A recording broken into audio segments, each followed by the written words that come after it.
Hey everybody, it's Matt from the Port Orchard Chamber of Commerce, and I'd like to welcome you to the Chamber's 2020 primary candidate interviews.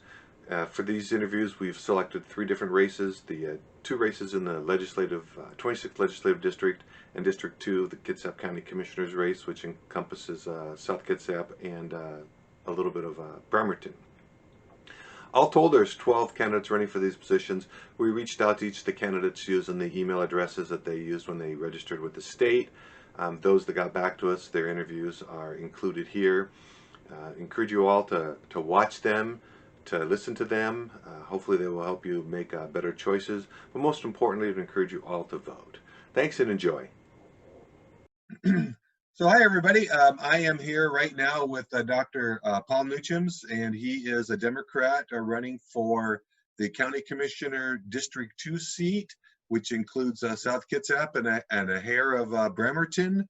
And Dr. Paul, would you like to tell us a little bit about yourself and Sure. who you are, what you stand for, and all that other good stuff? All right. Well, I was a college professor. I taught various art classes at a college in West Virginia that's now a university, West Virginia State University, just outside of Charleston, West Virginia. I was there for about 40 years, and I ran some galleries on the side, art galleries. In fact, I've had art galleries in the state of Washington, up in Bellingham, and in Port Orchard, and in Seattle, as a matter of fact, during the last 15 years that I've been around these parts. And I'm enjoying myself living here. I have had some skirmishes with the county bureaucracy, but that's related to my land here in Bellingham, in Manchester, right by the water where I live now. And what else should I tell you? I was in one of the Manchester Community Advisory Committees and had some problems with being able to get to the commissioners and get my story told to them and tell them that their bureaucracy fails in various ways. And I had some ideas on how to make the county run more efficiently with a committee that's advisory to the commissioners. See, the county has lifetime bureaucrats in it, and the commissioners have to get elected every 4 years, and if they don't get elected, they're only there for 4 years. So they need a help committee, and I suggested in recent days on various essays that I wrote for the Kitsap Sun. In fact, there was one today, and there's going to be one Sunday in the newspaper, the Kitsap Sun.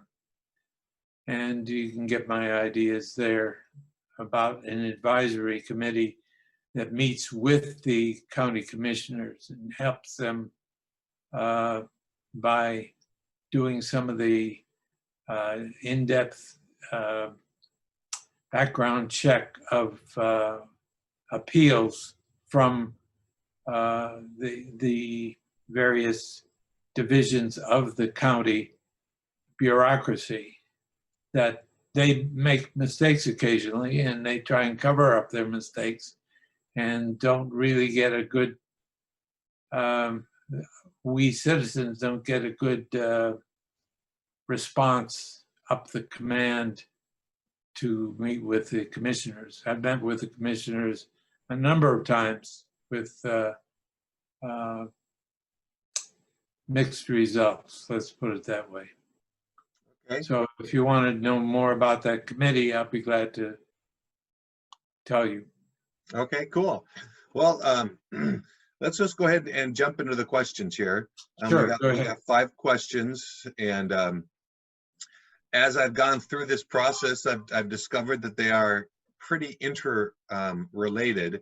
And so, some of the questions you may end up answering multiple times, and I apologize for that. But, the first question has to do with, obviously, with all this stuff that we're going through with COVID-19, it's caused a lot of problems across the world, the country, and the state, and it's trickled down to the county and the state level, the city level.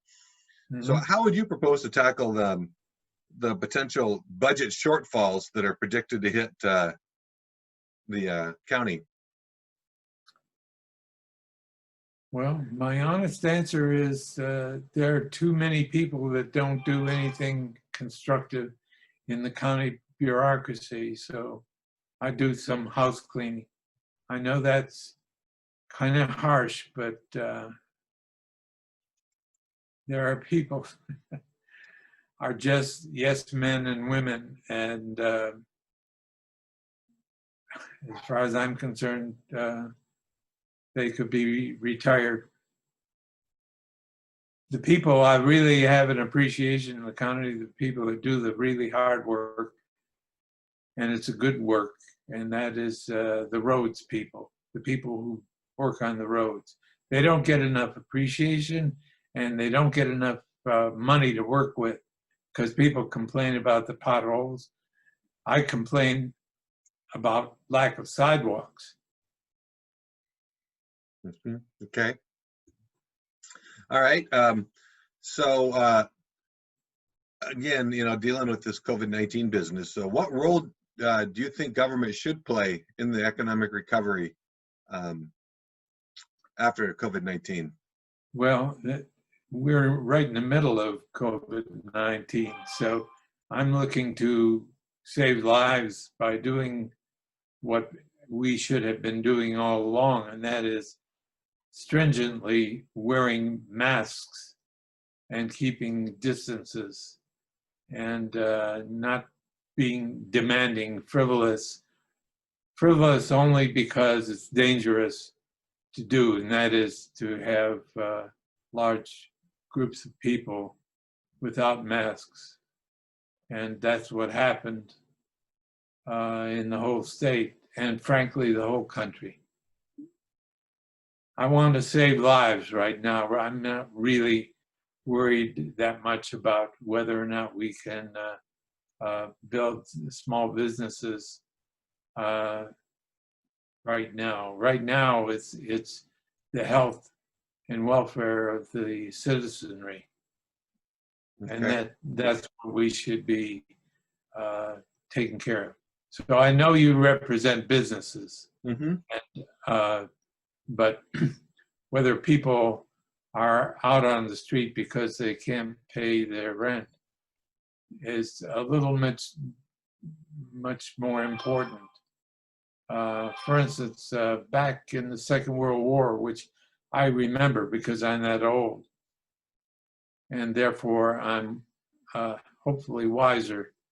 There was a little girl and her family and friends that had to live in an attic for years before they were found out by the Gestapo and ended up in concentration camps and died there, except for her father.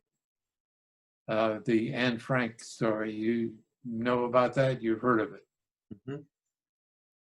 So I'm sorry to rain on your parade in the sense of not worried right now about building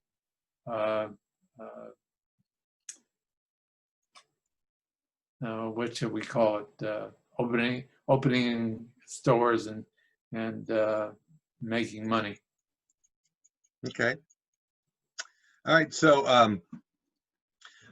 on the county level, you mentioned, excuse me, you mentioned maybe some budget cuts and stuff you might make, people cuts, but what is the best way, do you think, to control expenses on the county level, and do we really need more taxes?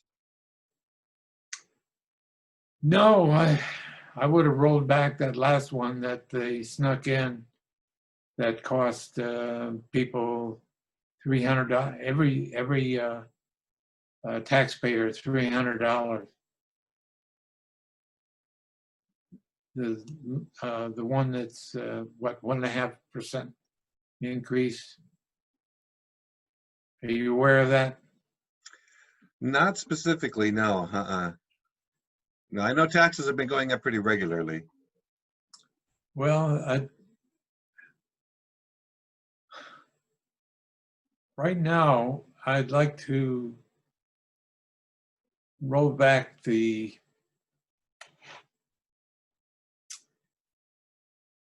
let's see, how should I say this? The push for opening up businesses until we can save our lives, frankly. Sure. And the people that are doing the yeoman jobs are at the hospitals, the doctors, the nurses. I broke my hip about 5 months ago, and I was down in Tacoma at the hospital before they were inundated with COVID-19 patients. Right. And I'm proud to say that I'm walking and talking now rather than dead or with only one leg. Mm-hmm. So I hate to say this, but my emphasis is not on business right now. It's getting rid of the the COVID-19 being transmitted around the country, and Okay. we've gone up in. I look in the Seattle paper every day and see that it's going up in Kitsap County as well as other counties. How many per 10,000 or 100,000 people? So it's about 15 right now, 15 people per whatever, 10,000 or 100,000 people. Okay. So if COVID-19 wasn't an issue, Yeah. and let's say the issue gets resolved here in the near future, how do you feel you could best support the small businesses in Kitsap County? Well, I was a small business person in downtown Port Orchard for 5 years in downtown Port Orchard, which needs a makeover. Would you agree with me? Have you Yeah. been downtown Port Orchard? I've been downtown Port Orchard, and it could use some work. Well, I have a novel idea. Just work out into the water, put piers down and build it outward there, and redo the whole downtown area, frankly. And I've talked with the two of the last mayors of Port Orchard about that, and their answer is very simple. They don't have the money. The money goes to the county, frankly. That's why there are just too many people that are yes men and women working in the county and not really doing vital work. The vital work is being done by the health people and the hospital people. Okay. So when I had my gallery in downtown Port Orchard, the buildings, in my opinion, aren't very safe. It really does need a makeover in downtown Port Orchard. You go to Paulsville, and things are handled much better there than in the county of more than a bit, actually. So I get a flood every winter. yeah. So the last question for you here, And this is kind of the summary. What you know, what this is an opportunity to wrap things up. What makes you think you're the best person representing South Kitsap? Well, you've heard me. I'm one of these people that says, hey, you have to be a constructive member of the community, but if we're paying you to take up space in the county bureaucracy, you're going to have to actually do some work. Now, whether that's paperwork or being helpful in the community, you're going to have to do that if you want to keep your job. And quite a few of those people, I'd say 10% of them, would be more constructive working, actually doing the physical work that needs to be done to make value in our community, not just money, value. So I'm sorry if I rained on your parade a bit, but No, I'm being honest. This isn't my parade. This is an opportunity for you to tell your story. And our hope is that the people of South Kitsap will watch these videos and use these videos to help them decide who they're going to vote for. So I appreciate. By the way, are you Matt? I'm Matt. Yeah. Okay. Thank you for asking. Yep. Thank you for giving me the time. And I've been a college professor. I've been a department chairman. I've run back in West Virginia. I ran the state, one of the federally funded state organizations for the state. And every once in a while, beyond my being a college professor, I would run for office. Luckily, I didn't get elected. I ran for governor, ran for senator, and I didn't get elected. But I got there and talked about education back then because I felt in the state of West Virginia what needed to be improved most was education. We could use a university adjunct in South Kitsap. I'd love for that, either from the WVU or the state university. Yeah. An adjunct. You have an adjunct in various other communities than your home university, which is in at least in terms of the Bulldogs. Is that right? The Bulldogs. University of Washington. The Huskies. Yeah, the Huskies. The Huskies. They're a dog. They're a dog. They're a dog. Okay. I spent 15 years here and I like it, but there's a lot of work that needs to be done that is necessary in order to build small business. I didn't really make a lot of money having an art gallery in downtown Port Orchard because of the infrastructure down there is terrible. The buildings had leaks. I had leaks in the building that I had my gallery, which was, it wasn't upstairs, it was street level on Bay Street. And everyone I talked to said the same thing, that short of a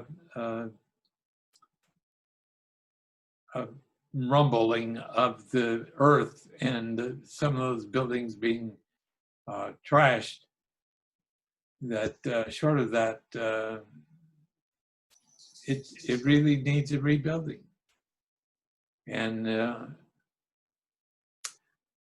you don't see that as a big problem, that the communities, the healthy community is is necessary for the businesses to prosper.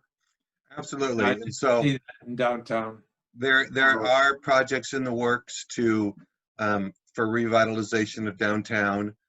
There are some new buildings that are planned, and most recently, at least one came down. So things are on there. Things are changing. The tides are. Well, appreciate your time. Appreciate you.